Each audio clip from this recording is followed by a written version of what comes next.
21 tahun lalu, pagi yang tenang di Aceh berubah menjadi petaka. Minggu pagi 26 Desember 2004, tanpa tanda apapun, bencana terbesar dalam sejarah modern Indonesia pun terjadi. Pada pukul 7.59 waktu Indonesia Barat, gempa dasar berkekuatan 9,1 skala Richter mengguncang Aceh. Pusat gempa terletak di Samudra Hindia, di lepas pantai barat Sumatera.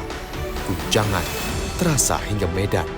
Bangunan bergoyang hebat, rumah ambruk, jalanan terbelah, pohon dan tiang listrik roboh bersamaan. Dalam hitungan detik, kehidupan berubah selamanya. Sempat dikira bencana telah usai, warga mulai keluar dari tempat perlindungan. Namun petaka sesungguhnya baru saja dimulai. Pas kejadian tsunami itu saya dan keluarga masih berada di rumah, lagi siap-siap berberes pakaian kotor anak-anak sekolah untuk persiapan ke hari Senin. Jadi sebelum selesai kita menyelesaikan tugas, pas jam 8 itu terjadi gempa yang sangat dahsyat. Jadi pas itu kami sama keluarga bingung, kok ada gempa sebesar ini. Sebelumnya kita belum pernah tahu ada gempa yang namanya tsunami ini, jadi kami hanya bingung saja di rumah. Dan ada tetangga kami yang lewat dari depan rumah mengajak kami lari kak, lari bang, lari bu, ada air besar naik, katanya air laut naik. Air laut di pesisir Aceh tiba-tiba surut drastis saat itu. Belum ada sistem peringatan dini tsunami. Pengetahuan kebencanaan masih sangat terbatas. Banyak warga tidak menyadari surutnya air adalah tanda bahaya besar.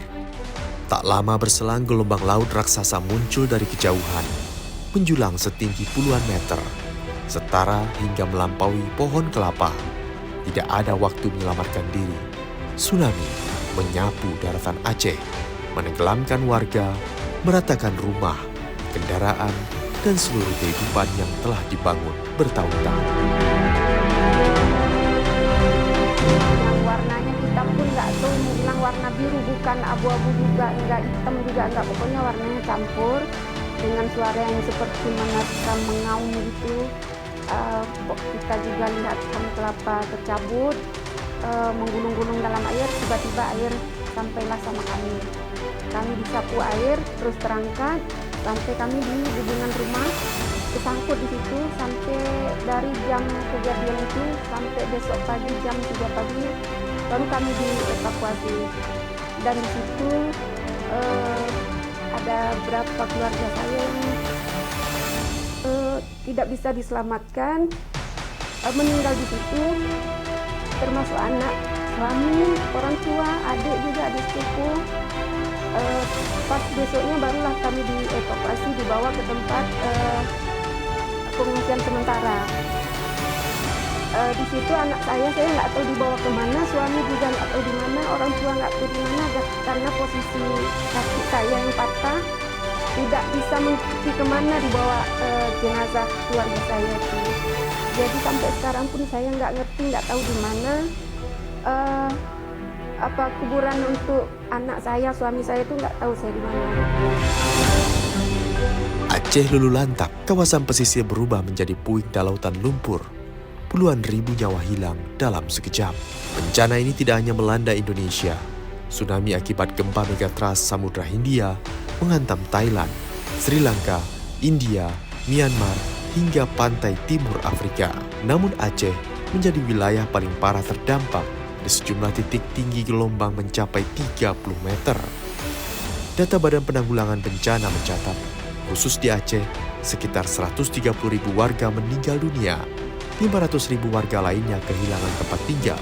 Kerugian ekonomi ditaksir mencapai 41,4 triliun rupiah.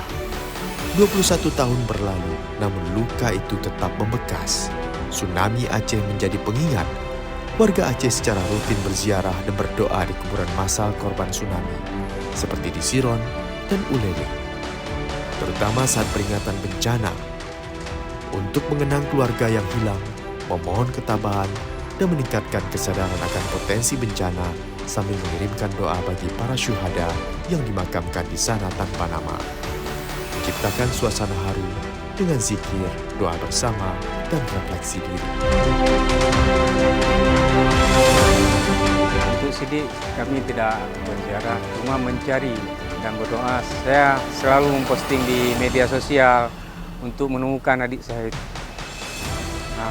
Juga teman-teman yang ada di daerah, baik di Jawa maupun di Medan, saya kabari, saya kirim gambar. Semoga adik saya bisa kembali. Jikapun dia masih ada, saya berharap dia pulang untuk jemput ayah. Walaupun nantinya dia tidak mau tinggal bersama kami.